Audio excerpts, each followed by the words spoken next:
Eclesiastes 10, versículo 1. Todo mundo achou? O texto sagrado diz assim: qual a mosca morta faz unguento do perfumador exalar mau cheiro, assim é para a sabedoria e a honra um pouco de estultice. Deixa aberto, por favor, esse texto. Antes de falar de Eclesiastes 10:1, eu queria primeiro contar a história de como Deus falou comigo a partir desse texto.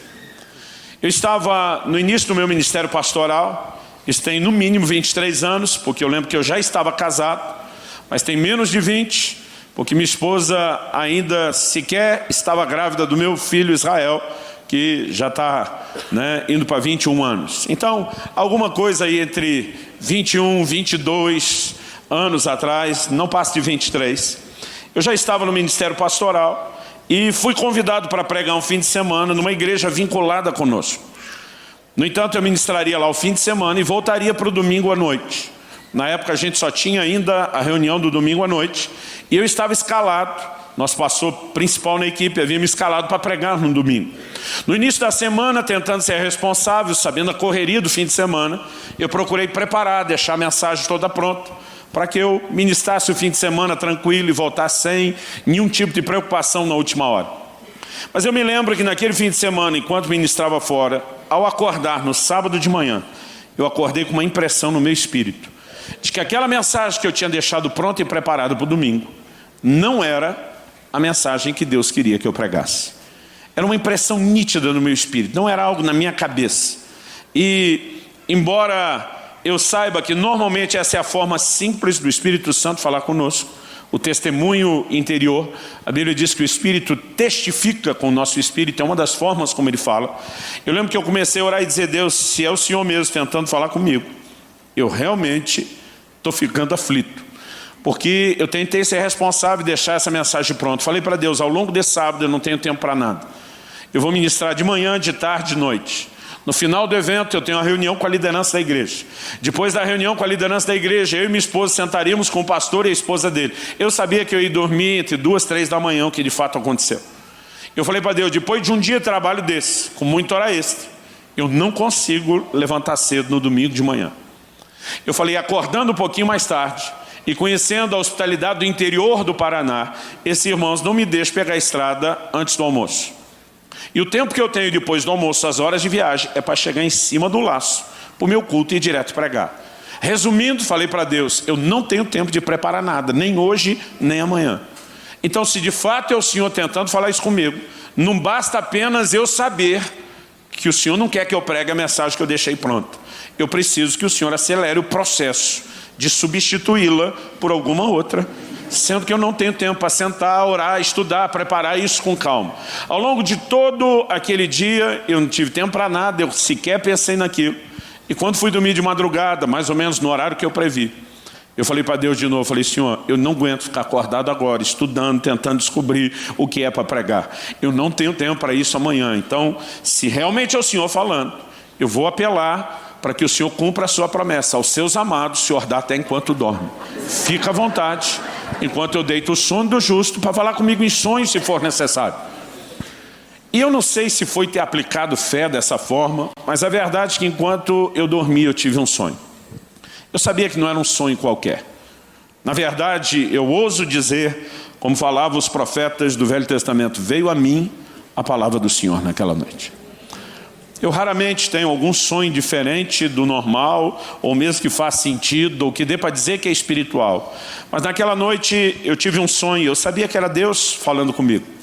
É lógico que já faz muito tempo, mas eu me lembro a maior parte do sonho, talvez algum detalhe ou outro já possa ter se perdido com o tempo. Mas eu estava em pé no meio do nada. Outro dia alguém falou para mim: pastor, defina nada. Eu falei: nada, nada é coisa nenhuma. Não tinha chão, não tinha coisa nenhuma. Eu estou em pé no meio do nada. Tem coisas que são difíceis explicar. E eu estou ali em pé no meio do nada. De repente eu percebo uma pessoa se aproximando do meu lado direito, por trás de mim. Ela vem e para a mais ou menos 2 ou 3 metros de distância do meu lado direito. Pastor, como o senhor sabia que estava chegando? Eu simplesmente sabia. Alguém perguntou: mas se não tinha nem chão, o senhor ouviu os passos? Não. Eu sabia no meu espírito que alguém estava se aproximando. E eu sabia exatamente que parou mais ou menos ao que eu imagino ser essa distância de 2, 3 metros. E essa pessoa falava comigo. Ela dizia: o que você acordou nessa manhã de sábado, sentindo no seu espírito, está correto. É o testemunho interior, é uma mensagem do Espírito Santo a você. A mensagem que você deixou pronta e preparada para esse domingo não é a mensagem que o Senhor quer que você pregue à igreja. Como faz parte de algo que você entende que a igreja precisa, você está liberado para pregá-la qualquer outra ocasião. Mas para esse domingo o Senhor tem uma palavra específica. Quando ele falou isso, eu retruquei onde eu estava. Já que você está aqui, poderia me ajudar a entender o que é para pregar? Porque meio que não era para pregar aquilo, eu já sabia. Eu não precisava de tanta confirmação, né? Eu falei: já que está aqui, você poderia me ajudar a entender o que é que ele quer que eu pregue? E a hora que eu fiz essa pergunta, apareceu diante de mim esse versículo de Eclesiastes 10:1. Hoje em dia a gente chamaria isso de uma projeção multimídia. Na época era a alta tecnologia do retroprojetor. Quem é dessa época?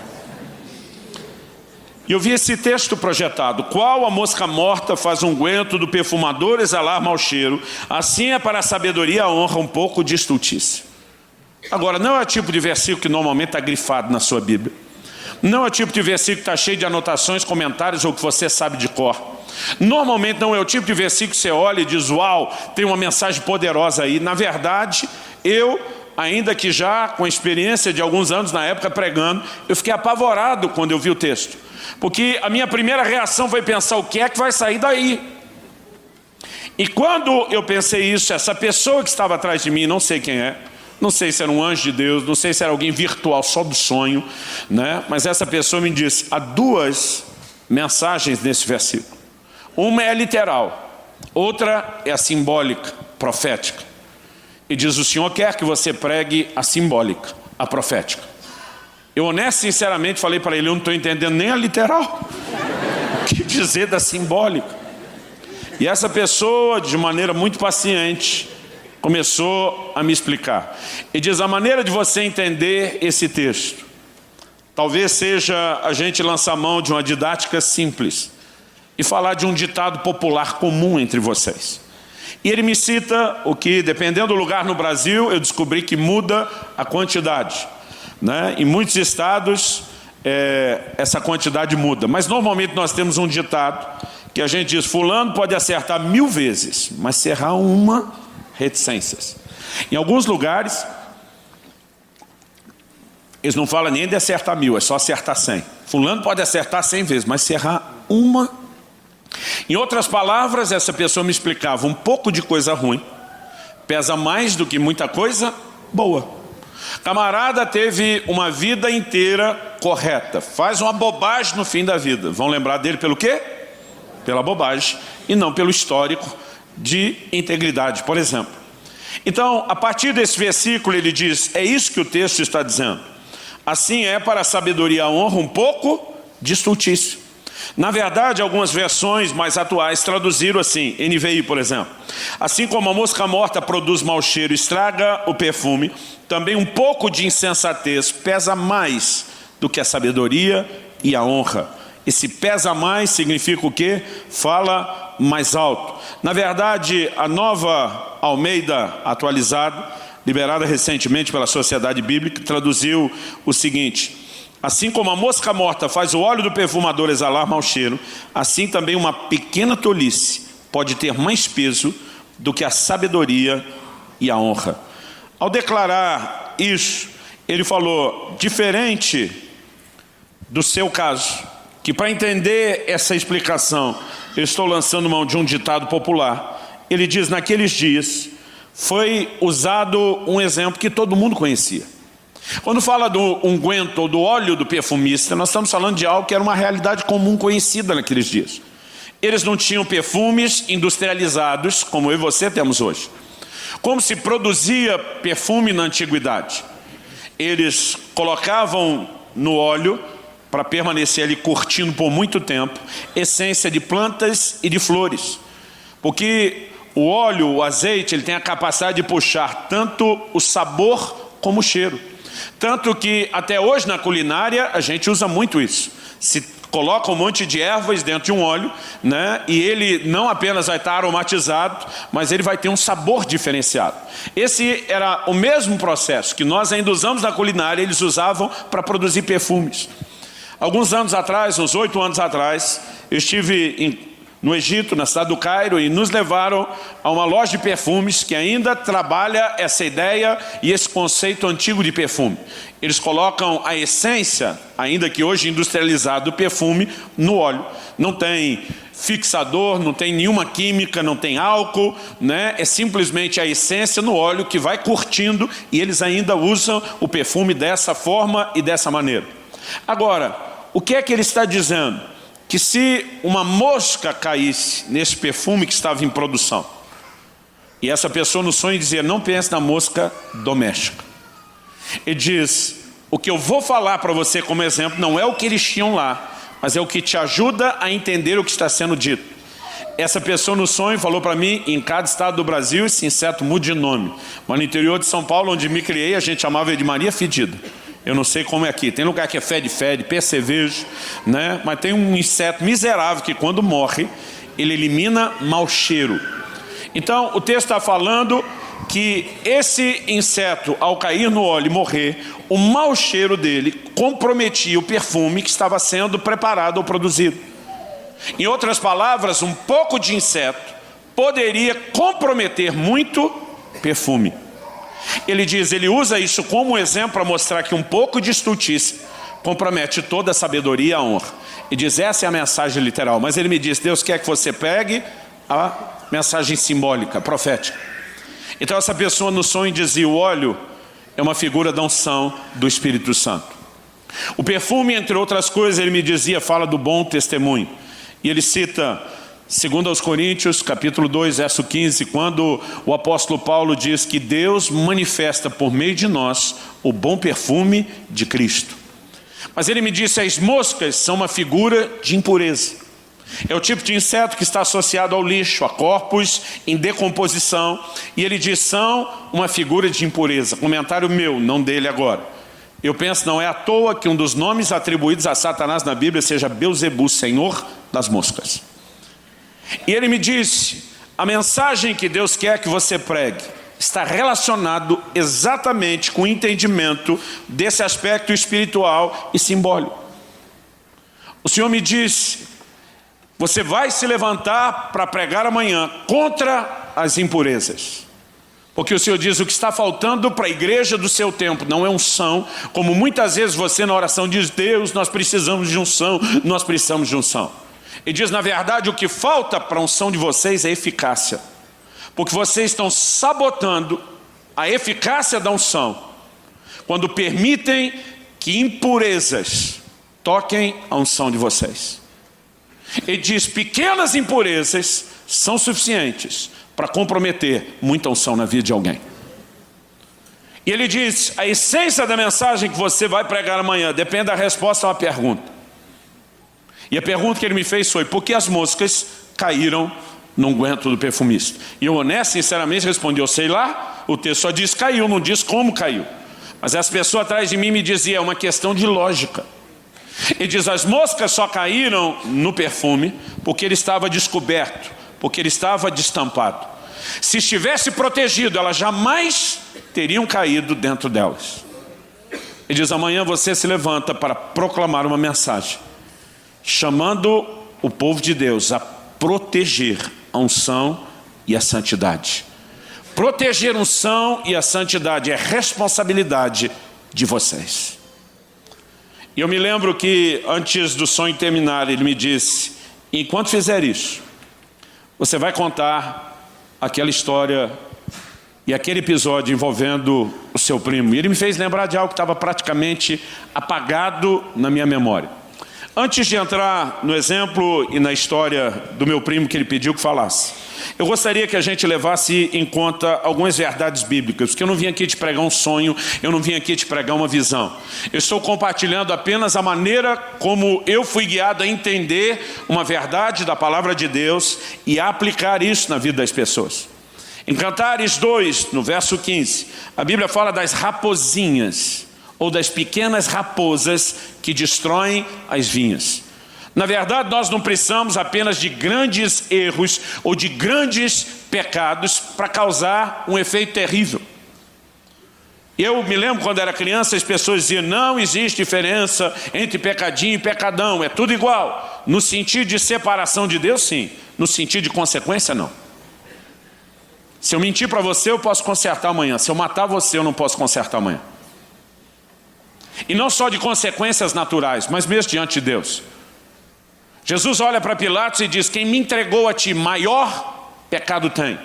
Então Jesus está falando de um tipo de pecado que é maior do que outro. Em 1 Samuel 2,17, quando a Bíblia fala dos filhos de Eli, a Bíblia diz, era muito grande o pecado que eles cometiam perante o Senhor. Então não dá para dizer que não há diferença. Há diferença. O problema é que muitas vezes, em nome da diferença, a gente torna justificável aquilo que a gente acha que é pecadinho e não pecadão. E a verdade é que, embora haja diferença, pecadinhos são suficientes para produzir muito estrago na nossa relação com Deus. E nós precisamos entender a importância do chamado à santidade. E nós precisamos entender a importância de nos manter longe de toda e qualquer forma de impureza. Por favor, diga amém. Amém. No seu livro Fogo Consumidor, o pregador argentino Sérgio Scataglini faz o seguinte comentário: ninguém poderia considerar a ideia de comprar uma garrafa de água mineral em cujo rótulo estivesse escrito 98% de água pura mineral e 2% de água de esgoto. Você compraria esse tipo de garrafa no supermercado? Mas é só 2% de água de esgoto. Ele diz, contudo, muitos cristãos permitiram que o esgoto espiritual se infiltrasse em suas vidas. Se você não beberia 2% de esgoto, por que você acha que Deus está contente com 98% de santidade da sua parte e Ele toleraria 2% de esgoto? Nós precisamos entender, querido, que ainda que a nova geração fique repetindo o que parece aquele mantra, aquele discurso de esquerda, de gente que não pensa e só repete o que ensinaram eles, né? Porque isso tem acontecido dentro da igreja. A gente começa a falar sobre santidade, um levante diz legalista, fariseu, religioso. Ele não quer nem levar em consideração o que a Bíblia diz. Ele está vacinado a qualquer coisa que ameace um estilo de vida liberal dele. E nós precisamos entender que a mensagem de santidade não é uma mensagem que visa pôr peso sobre a gente. Eu gosto da definição do John no livro Kryptonita, quando ele diz que a santidade não é um fim em si mesmo. Ela é uma ponte para a intimidade com Deus. E nós precisamos entender isso. Dá uma olhadinha comigo na segunda carta de Paulo aos Coríntios, no capítulo 7 e no versículo 1. Segunda carta de Paulo aos Coríntios, capítulo 7, verso 1. Ele faz a seguinte declaração: tendo, portanto, ó amados, tais promessas. Que promessas são essas? No final do capítulo 6, e a gente tem essa mania de ler a Bíblia separando os capítulos, e ela não foi escrita com essa separação. É separação em capítulos e depois, no segundo momento, em versículos, é posterior, só para nos ajudar a localizar. Mas às vezes porque a gente separa como se fosse assunto diferente, a gente perde continuidade. No capítulo 6, já no versículo 16, a Bíblia diz que o Senhor, Ele próprio disse, habitarei e andarei entre eles, falando do seu povo. Eu serei o seu Deus e eles serão o meu povo. Mas ele continua e diz, por isso retirai-vos do meio deles, separai-vos, diz o Senhor, não toqueis em coisas impuras, e eu vos receberei. Serei vosso pai, vós sereis para mim filhos e filhas, diz o Senhor Todo-Poderoso. Deus está dizendo, eu quero ser o seu Deus, eu quero andar no meio de vocês, eu quero ser o seu pai, mas para que eu possa recebê-lo, você tem que se separar das coisas impuras. Aí Paulo diz, tendo tais promessas, quais promessas? De que ele quer ser um Deus próximo. Então ele diz que nós temos que nos purificar de toda impureza, tanto da carne como do espírito, aperfeiçoando a nossa santidade no temor de Deus. Porque há uma deficiência enorme da doutrina de santificação. As pessoas hoje em dia ensinam a santificação só posicional. A Deus nos elegeu em Cristo Jesus antes da fundação do mundo para que nele nós fôssemos santos e irrepreensíveis em amor. Ok, isso é verdade. Nós temos uma santidade posicional. Mas a Bíblia também fala de uma comportamental. não vos amoldeis às paixões que tinhais anteriormente na vossa ignorância. E ele está dizendo isso porque o novo nascimento não produz automaticamente um impedimento de eu voltar às velhas práticas. Não voltar para lá é responsabilidade minha. Eu decido ter o comportamento correto. Aliás, o texto continua e diz, pelo contrário, segundo é santo aquele que vos chamou, sede vós também santos em todo o vosso procedimento. Ele não diz na maioria do seu comportamento, ele diz em todo o vosso procedimento. Porque escrito está, sede santos, porque eu, Senhor, sou santo. Agora, isso não é Deus colocando sobre nós um peso, Ele mostrando, já que tem algumas promessas, você precisa entender o benefício e correr atrás disso. Mas ao mesmo tempo Ele diz que a santidade tem que ser aperfeiçoada. Logo significa o quê? Que o que eu experimentei ainda não é a obra completa. Há um desenvolvimento, há um processo, senão Ele não falaria sobre aperfeiçoar a santidade. E Ele não está com isso querendo dizer que a santificação inicial não foi feita direito da parte do Senhor. Ele está dizendo que é um processo e nós precisamos avançar e crescer dentro do processo. Quem está entendendo, diga amém. Eu me lembro quando ainda garoto, ouvindo meu pai pregar, já está com o Senhor, mas ele foi um pastor, né, durante muitos anos, até o Senhor chamá-lo, e um pregador que eu admirava. Eu me lembro de um dia, papai está citando Isaías 1,18, onde diz ainda que os vossos pecados sejam como escarlate, ou como o carmesim. Pense em dois elementos de tintura terríveis, difícil de ser removido de um tecido. Para você ter uma ideia, não é igual, mas talvez chegue perto no nosso conceito. Imagina você pegar uma pasta de açaí puro da Amazônia e derrubar numa camiseta branca, e depois você diz, tem que remover isso. Agora, escarlate e carmesim eram considerados tinturas ainda mais fortes e difíceis de ser removidas. Deus diz ainda que os vossos pecados sejam como eles. Pensa em algo, né, que deixava o tecido encardido, sujo, bem pintado. Deus diz, eu os tornarei brancos como a neve, eu os tornarei como a pura lã. E me lembro ainda de papai pregando e dizendo, Deus não está dizendo só que Ele remove a sujeira e traz pureza e limpeza na nossa vida. Eu lembro meu pai comentar, enquanto pregava, o seguinte, ele está falando de dois exemplos bem distintos. Quando diz serão brancos como a neve, ele está falando de algo que cai do céu para a terra. Isso é a nossa santificação em Cristo Jesus, que nos é imputada pela fé. Mas quando ele diz será como a lã, ele não está falando de algo que vem do alto, ele está falando de algo que brota de dentro para fora. É um segundo processo, isso já não é santificação inicial. Na teologia nós chamamos isso de santificação progressiva. É quando a natureza de Deus começa a dominar o seu íntimo e você vai transbordando santidade e um processo de aperfeiçoamento da santificação. Nós precisamos andar nesse lugar e entender que esse aperfeiçoamento vai sem parar. O posicionamento firme dizendo não a qualquer impureza tem que ser o tempo todo. Não é apenas em momentos de consagração, quando eu preciso de uma bênção de Deus, então vou manter longe. Não é porque o culto de ceia está chegando e aí eu tenho que estar com a vida em dia. É um estilo de vida que visa o quê? A comunhão e a intimidade. Jesus diz, aquele que tem os meus mandamentos e os guarda, esse é o que me ama. Ele diz, eu também o amarei e me manifestarei a Ele. Ele está dizendo, se manter longe do pecado, andar em obediência à palavra, vai produzir intimidade no nosso relacionamento, vai me permitir me revelar na sua vida, e é isso que nós queremos. Então santidade não deveria ser um peso, mas nós precisamos compreender que ela é a ponte para a intimidade com Deus. E santidade é o nosso maior patrimônio.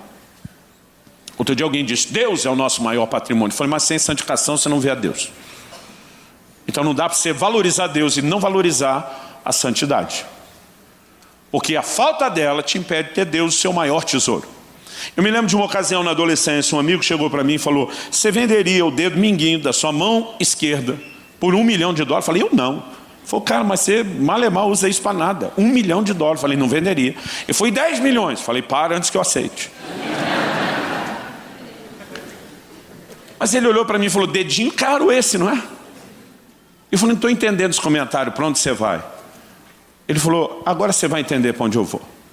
Ele falou, quanto vale a santidade de Deus na sua vida? Porque Jesus disse, se for necessário, você corta a sua mão, arranca fora, mas não peca.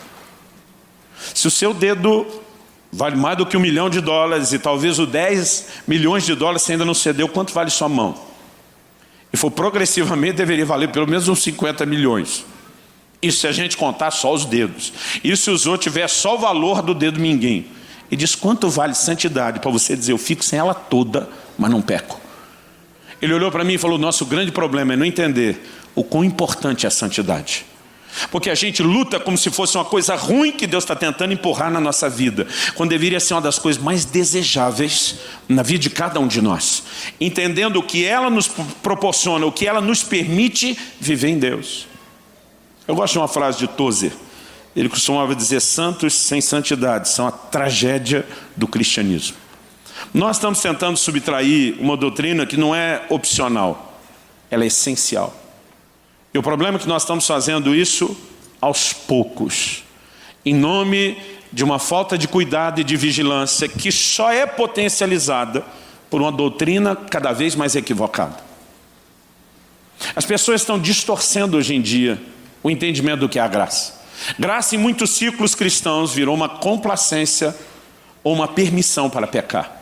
É quase que a mensagem, na minha opinião, de um Deus fracassado, dizendo, já que eu não consigo te mudar ou transformar, eu sento e choro com você todo dia, dizendo, eu te entendo, tudo bem, eu não te condeno, porque afinal de contas você não consegue, nem eu consigo te ajudar. Então nós sentamos e choramos junto, já que não há nenhum tipo de remédio para você.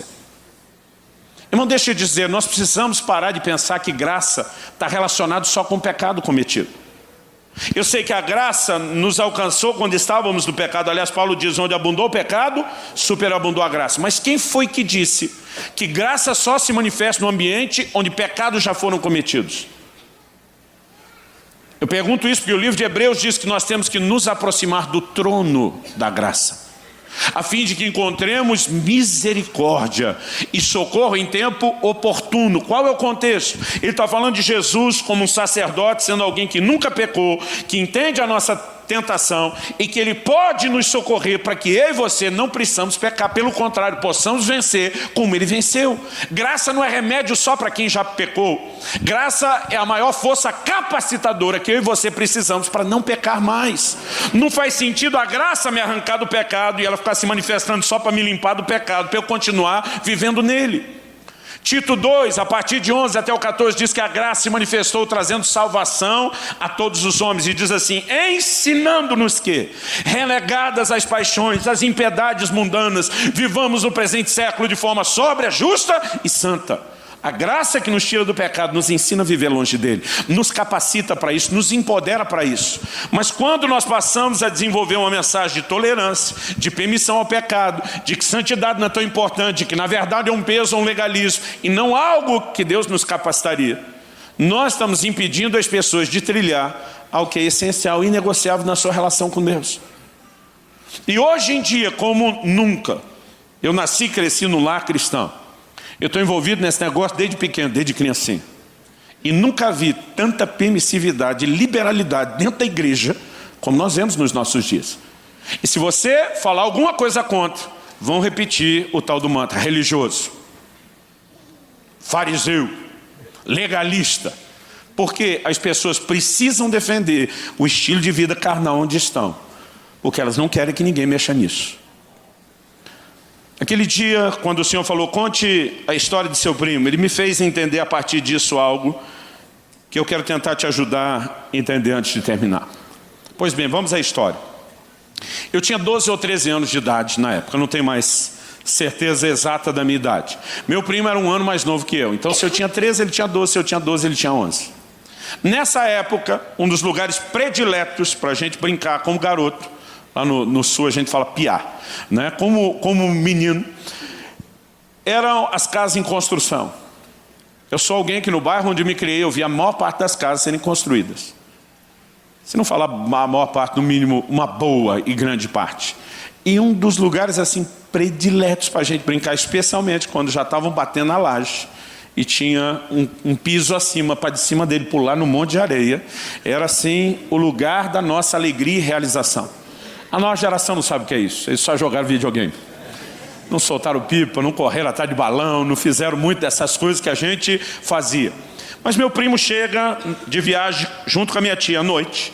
Eles dormiram. Dia seguinte, quando acordamos, que seria o primeiro dia das nossas séries escolares, amanhece chovendo. E com a chuva a gente não tinha permissão das nossas mães sair de casa. Papai estava trabalhando. O problema é que a gente não tinha lugar para brincar. Porque fora da casa, que era pequeno, o único ambiente que serviria para isso era a garagem, que era coberta. Mas o mistério dessa geração de antigamente é que normalmente se deixava o carro na garagem a semana inteira e tirava ele só no domingo. E aí você ouvia falar dos motoristas que eram os chamados domingueiros por causa disso. Eles quase não dirigiam o carro que tinha. Eu não sei por que se fazia isso. Não sei se era preço da gasolina, não sei, né, o que era a dificuldade. Mas a garagem está lá com o carro e não tem lugar para nada. E a manhã toda chovendo, e a gente em casa num tédio esperando. E aí entra a hora do almoço, chuva, e entra a tarde, chuva. E depois de um dia longo de castigo, sem a gente a lugar nenhum, lá perto, umas 4 da tarde, deu uma estiada. Quando deu, meu primo falou, bora, vamos sair. Vamos sair. E meu primo falou, só um pouquinho que estou indo me arrumar. Nem entendi o que era arrumar. Mas daqui a pouco ele volta com um tênis novo, zerado. Minha geração, quando ia usar o tênis pela primeira vez, ia aqui estrear. Quem é dessa época? Ok. Lá vem meu primo usando, e alguns de vocês não vão entender o que eu estou falando, mas outros vão. Lá vem meu primo usando um Bamba cano alto. O Bamba cano alto era uma imitação mais barata do All Star, que para nós já era só burguês que tinha, não era qualquer um não. E aí meu primo aparece com um desses cano alto. Ele tinha um cordão tão grande que a gente não sabia o que fazer com ele, era que nem que chute, amarrava na canela às vezes. Parecia aquela sandália dos romanos. E aí meu primo sai com aquele Bamba, uma coisinha creme no pé, zerado do quarto. E quando ele vem, eu fiquei impressionado, uau. Ele falou, estou estreando. E aí quando nós íamos saindo, minha tia viu o Bamba no pé dele. Diz, onde você pensa você vai? Ele falou, por quê? Ela disse, estou vendo tênis novo no seu pé. Pois é, mãe, eu tenho que estrear. Ela disse, de jeito nenhum. Falei, mãe, eu nem usei ainda desde que eu ganhei. Aí disse, meu filho, esse tênis é para sair. Só a nossa geração que entendia isso. E dizia, eu vou sair. Ela dizia, não é esse sair que você está falando. Esse sair que nossas mães falavam é quando você vai num lugar decente, precisava de uma roupa melhor, então tinha que guardar o tênis bom para essa hora. Minha tia olha para ele e diz, choveu o dia inteiro. Eu sei muito bem onde é que vocês dois vão se enfiar. Eu sei que esse tênis volta sujo, encardido, e quem tem que lavar sou eu. Ela disse, você não vai sair com ele, mãe, pelo amor de Deus, eu prometo cuidar. Ela disse, você não tem capacidade de honrar essa sua promessa. Eu não sei quem dos dois era mais teimoso. Meu primo começa a discutir com a minha tia e nenhum dos dois parecia ceder. A sensação que eu tenho, ela pode ser meramente emocional, é de que essa discussão chegou perto dos 20 minutos. Eu dizia para meu primo, vai voltar a chover? Nós não saímos. Não, mas eu vou sair. Minha tia diz, não vai. Eu vou, mãe, se eu voltar com um pingo de sujeira, a senhora pode me dar a maior surra da minha vida. Quando ele falou isso, parecia uma palavra mágica. Minha tia diz, pois agora vai, só para eu te surrar na volta. E aí nós saímos, e meu primo, no início, está todo cauteloso. Ele andava no meio da rua. Não tinha tanto carro na época, eu ficava o tempo todo olhando, por que no meio da rua? Porque o asfalto tem aquela inclinação para a sarjeta e as poças d'água estavam para o canto. Então, ele andava no meio da rua, porque ele não queria sujar o tênis. E nós fomos andando pelo meu bairro, até que meu bairro acabou. Entramos num segundo bairro, continuamos andando, olhando as coisas, conversando. O segundo bairro acabou. Entramos num terceiro bairro. E quando entramos, a gente viu uma casa em construção. E quando vimos a casa, ele falou, rapaz, já estão erguendo o telhado, você nem me falou disso. Falei, nem eu sabia, eu quase não venho nesse bairro. Ele falou, vamos entrar dar uma olhada. Falei, você está maluco? Ele falou, por quê? Eu falei, o Bamba. Sua mãe, cinta na mão, surra, te esperando. Ele falou, não vou sujar. Eu falei, amanhã a gente volta, não dá tempo de fazer nada hoje, já vai escurecer. Ele dizia, não, eu tenho que entrar lá. Eu falei, não, você não tem que entrar lá. Mas se você tiver muito, tira o tênis. Não vou tirar o tênis. Eu falei para ele, cara, lembra da sua mãe te esperando? Não dê a ela esse gosto. Cumpra a promessa que você fez. Amanhã a gente volta. Não posso ir embora, está chamando meu nome lá, não está ouvindo? E aí ele começa todo aquele discurso teimoso, eu tenho que entrar na casa. Eu falei, por onde você vai entrar? Era um terreno pequeno, de uns 10 metros quadrados. Talvez daqui na bateria, de 10 a 12 metros quadrados. Esse terreno onde a casa estava sendo construída estava entre duas casas já construídas. Então tinha o muro das duas casas e a casa estava sendo construída no meio. No canto de cá, do ângulo de onde vocês olham, imaginando que aí é a rua, no canto de cá tinha uma pilha de tijolo, não desses furadinhos, mas daqueles maciços, que depois de um dia inteiro chovendo, aquilo escorria água vermelha dele. Do lado da pilha de tijolo tinha um monte, eu não me lembro se de areia ou de terra, eu acho que era de areia. Do lado de lá, encostado no outro muro, tinha um monte de brita, que fala brita, aquela pedra moída. E do lado do Monte de Brita, se lá era areia, que era terra, se lá fosse terra, que era areia. Entre os dois montes de cada lado, o que sobrava no meio dos dois era uma poça d'água gigantesca oval. Eu falei, por onde você vai entrar? Se você for pelo tijolo, você suja. Se você for pela areia, você suja. Se você for pela água, você suja. Se você for pela terra, você suja. Se for pela brita, você suja. Não tem como você entrar. Ele dizia, tem. Eu falei, não, não tem. Ele falou, tem uma pontezinha em cima da poça d'água. A pontezinha que ele falava, ou a pequena ponte, era uma madeira dessas de construção que de fato estava atravessada por cima da poça d'água. Eu falei para ele, criatura, quando você chegar no meio da pontezinha, ela afunda com o seu peso. Não, já calculei, acho que nem encosta. Uns 12 anos, garoto pequeno, leve. Eu falei, cara, vamos embora. Ele dizia, não posso. Além de que você tem que entender, ele me disse, que eu sou invencível. E aí meu primo resolveu fazer a travessia da ponte, ou da pontezinha. E lá vai ele pisando com toda a calma, com todo cuidado. À medida que ele vai indo para o meio, ela começa a ranger, a baixar com o peso dele. Mas ela chega perto da água, muito perto, mas não encosta. E ele com cuidado, realmente atravessou a ponte, chegou do outro lado. Falou para mim, viu? Falei, estou impressionado, vê o que você tem que ver e vamos embora. Ele falou, você não vem? Eu falei, não. Ele falou, mas você pode sujar o tênis? Eu falei, mas não quero ser cúmplice da sua burrice. Vê, você tem que ver e vamos embora. Ele falou, não, você não entendeu que eu sou invencível. Eu falei, não, já entendi, você já passou. Ele falou, não, eu vou te provar. Eu passei com muito cuidado, agora eu vou voltar andando normal. E ele simplesmente vira, agora vem e vai pisando na pontezinha, andando num ritmo mais do que o normal. Com a velocidade que ele vem andando e pisando, ela vai mexendo, chacoalhando, ela baixa mais. E a parte dela começa a tocar na água, mas não a ponto de entrar dentro da água. A água não cobre a madeira. Aquilo mexe na água, ele sai do outro lado e o tênis está limpo. Ele falou, sou invencível. Eu falei, estou vendo. Eu falei, já que está aqui, vamos embora. Ele falou, não, agora eu vou passar correndo. Eu falei, criatura, lembra da sua mãe. Eu sou invencível. E ele saiu de um pique e passou correndo. Gente, ele batia o pé na tábua, a tábua batia na água, era uma água vermelha, espirrou água para todo lado, não me pergunte como. Ele chega de novo do outro lado, sem um pingo de sujeira no tênis. Eu estava começando a acreditar que ele era invencível. Eu falei, pode ver, eu estou impressionado. Eu falei, então tá bom, vê o que você tem que ver. Ele falou, não, agora eu vou passar pulando. E aí, com o perdão da palavra, mas foi a classificação que eu dei na época, a anta do meu primo vem pulando. E quando ele deu um pulo desse bem no meio, mas pensa na tábua que envergou, sumiu os dois bambas para dentro da água vermelha. Eu lembro quando a tábua volta, gente, esse negócio está bem registrado aqui. O bamba tinha dois furinhos do lado, a gente chamava de respiro. Jorrava a água vermelha dos dois. Ele olha aquilo surpreso e diz, sujou. Alguém diz, nó, como é que aconteceu isso? Olha, eu, nó, já virei mineiro. Como aconteceu isso? Ele disse, quer saber, já que sujou mesmo? Aí da tábua onde ele está, ele pega e pula na poça. Eu acho que ele queria espirrar água em mim, não sei.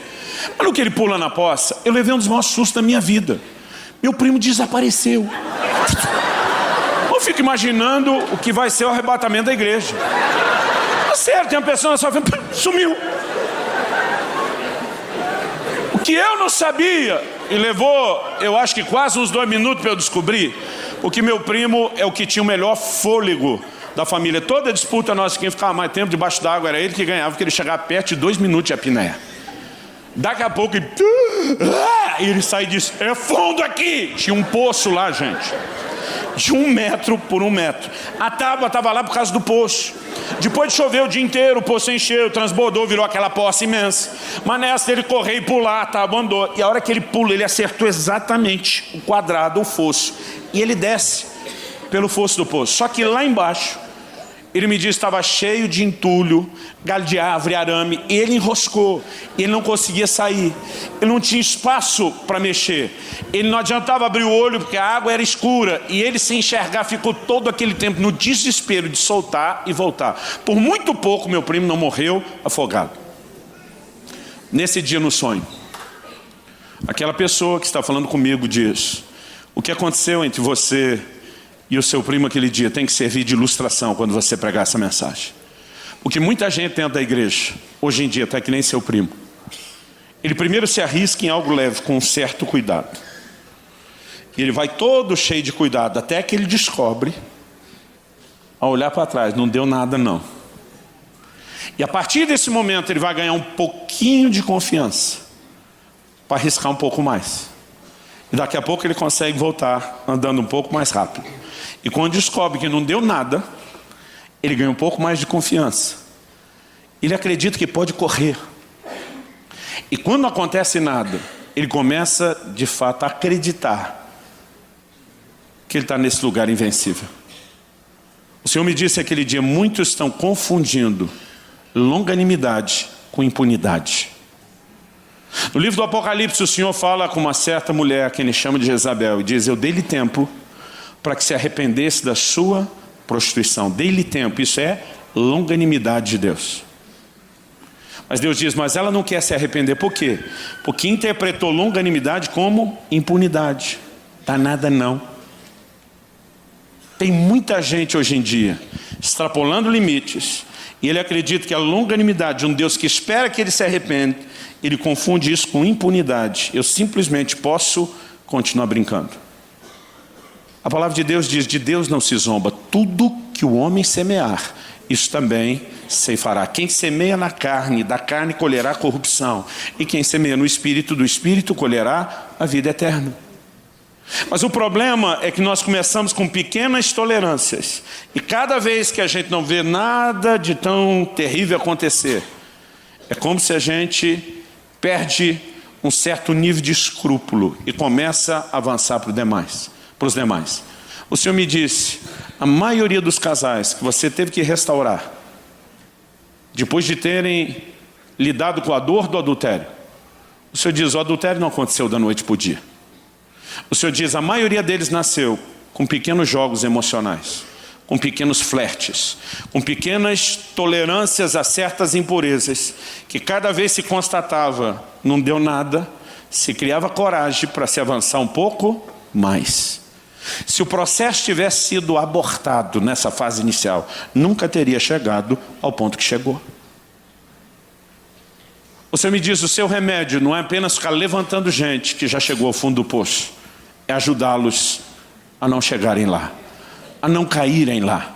E o Senhor diz, uma intolerância a qualquer tipo de impureza precisa ser estabelecido no coração de cada cristão.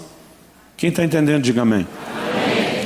Agora, se a gente não entender a perspectiva correta, e deixa eu te dizer mais, naquele dia o Senhor falou comigo, eu não gosto de gente que deixa tudo profético, mas sinceramente eu acho que tem muito exagero, mas naquele dia, essa pessoa que falava comigo disse, o que aconteceu com vocês dois naquele dia? Foi profético. Eu perguntei, como assim profético? E diz, as atitudes de cada um de vocês dois determinaram o curso da vida de vocês. Eu falei, como assim? O Senhor me disse, seu primo nunca soube a hora de parar. E realmente ele não sabia. Meu primo me ensinou, ou tentou me colocar nisso, eu acabei não entrando na dele, a praticar o que ele chamava de adrenalina de pobre. Meu primo dizia, cara, rico paga para passar medo. Pula de paraquedas, bungee jump, adrenalina passa medo. Ele for pobre, passa medo de graça. Então, eu lembro que ele me levava na estação do metrô, na Praça da Sé, estação da Sé em São Paulo. Ele passava a linha amarela de segurança, alinhava a ponta do pé com o fosso, alinhava o nariz com a ponta do pé. E quem conhece o metrô lá em São Paulo na Sé sabe que alguns deles não param para baldeação, eles passam direto. Eu perguntei uma vez para o funcionário do metrô qual era a velocidade, estava pregando, contei essa história, estava em São Paulo. Um funcionário do metrô falou, cara, tem muita gente que fazia isso lá mesmo. Eu falei para ele, você sabe qual é a velocidade do metrô? Ele falou, pastor, a média desses não param é 60 por hora. Nós temos registros de 70 e casos raros, mas chega a ter 80 por hora. Então, ele ficava 2 dedos daquele comboio de ferro passando. Se alguém esbarrar sem querer e bater com a cara, ele estava morto. E depois que o metrô todo passava, ele... adrenalina de pobre. Meu primo não respeitava nenhum tipo de limite. Agora aquela pessoa diz, naquele dia você podia ter entrado e sujado seu tênis. Sua mãe não tinha te proibido. Não tinha nenhuma punição te esperando. Mas seu senso de coerência dizia, eu não posso ser cúmplice desse tipo de atitude. Ele me disse, Naquele dia, Satanás reivindicou a vida do seu primo para que ele morresse afogado. E Deus o guardou essa e várias outras vezes. Mas ele nunca entendeu a longanimidade. Ele nunca soube a hora de parar. Em agosto de 1993, eu tive um acidente de carro. E eu só estou vivo por um milagre. Eu tive um traumatismo craniano. Os médicos disseram, linguagem de gente não cristã, teu santo é forte, alguém lá em cima vela por você. Todo mundo dizia, milagre, você está vivo. Mas eu fiquei 2 dias em observação na UTI e praticamente incomunicável. Quando eu saí no 3º dia, eu recebo a notícia que ninguém teve coragem de me dar. Enquanto eu estava na UTI. Esse meu primo, 1 ano mais novo que eu, então eu tinha 20 anos de idade, ele tinha 19. Ele tinha falecido e já tinha sido enterrado. Um traficante botou uma arma na cabeça dele, obrigou ele a engolir 3 papelotes de cocaína. Ele correu para o hospital. Mas antes que desse tempo de chegar para qualquer intervenção, lavagem, os papelotes se romperam, ele teve uma overdose.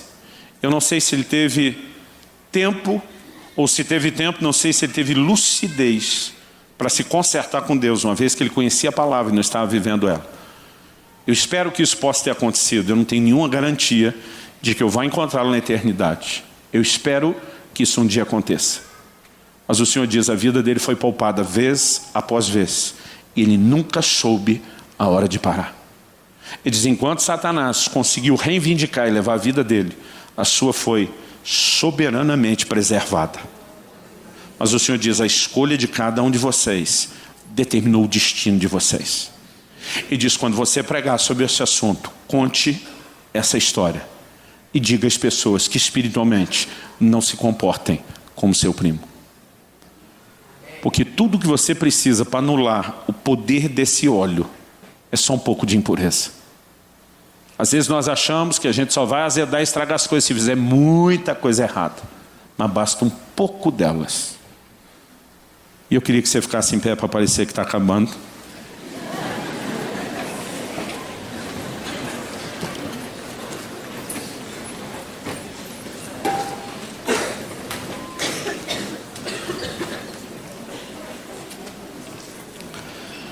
Eu acredito,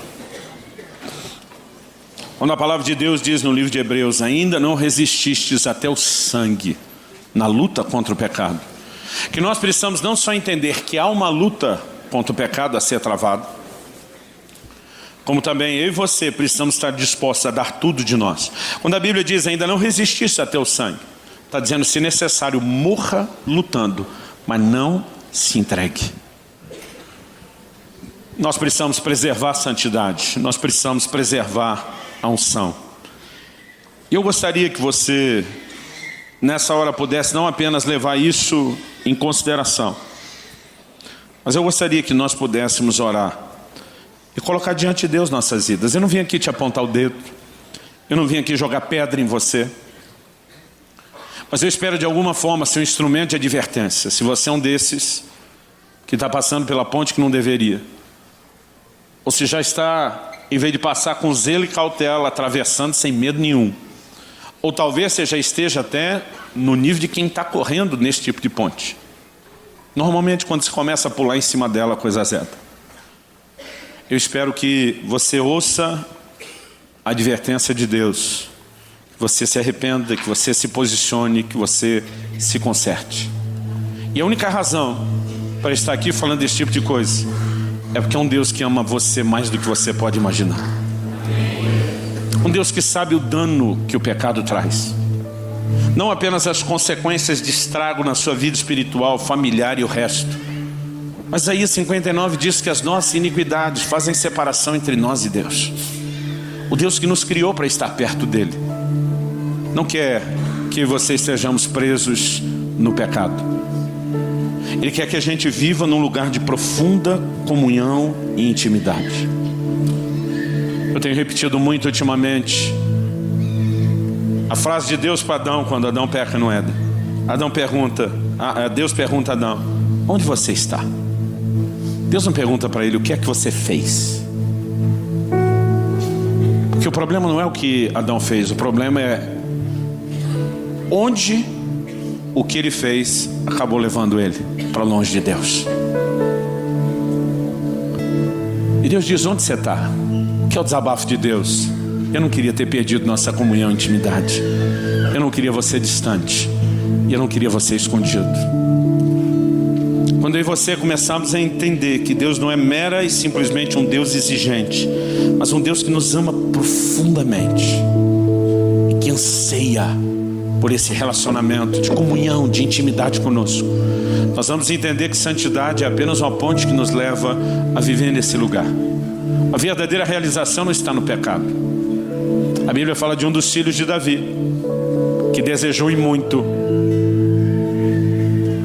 deitar-se com uma meia-irmã, a ponto de ele dizer: eu vou morrer se não fizer isso, eu preciso. Mas a Bíblia diz que depois de ter se deitado com ela, a repulsa que ele sentiu por ela era maior do que a atração que ele sentia no início. É assim que o pecado funciona. Ele torna as coisas tão sedutoras, tão atraentes, até que você morda a isca. E depois você percebe que o nojo que advém daquela prática é maior do que o interesse que havia por ela. Nós precisamos entrar num lugar onde haja temor no nosso coração. Tem muita gente tentando tirar o temor da nossa doutrina hoje em dia, mas Paulo diz: aperfeiçoando a nossa santidade no temor do Senhor. Um dia eu estava trazendo uma mensagem séria sobre santidade e falando de temor para um grupo de líderes, e uma pessoa levantou a mão no final e falou: posso te fazer uma pergunta? Eu falei: pode. Ele falou: me ensinaram a obedecer por amor, e você está tocando terror na gente. Eu falei: pois te ensinaram certo, porque foi Jesus que ensinou isso. Aquele que tem os meus mandamentos os guarda, esse é o que me ama. A maior motivação da obediência, da santidade, deveria ser o amor. Ele falou: mas se me ensinaram certo, por que é que o senhor está ensinando o temor? Eu falei: você garante que seu amor é infalível? Eu falei: na opinião de Jesus, ele não é. O que Jesus, falando com o anjo da igreja de Éfeso, falou: você perdeu o seu primeiro amor. Ele está dizendo que você pode perder esse amor que você tem. Eu falei: a pergunta que eu faço para você é: se esse amor for comprometido, o que é que vai te parar? Todo paraquedista, quando pula, tem um paraquedas reserva, o chamado paraquedas de emergência. Pensa no paraquedas que ele não quer usar.